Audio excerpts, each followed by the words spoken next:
You ask Tiger to solve. This deals with linear equations with one unknown.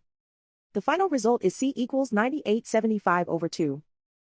Let's solve it step by step. Simplify the expression. Combine like terms. Swap sides. Group all constants on the right side of the equation. Subtract 25 from both sides. Group like terms. Simplify the arithmetic.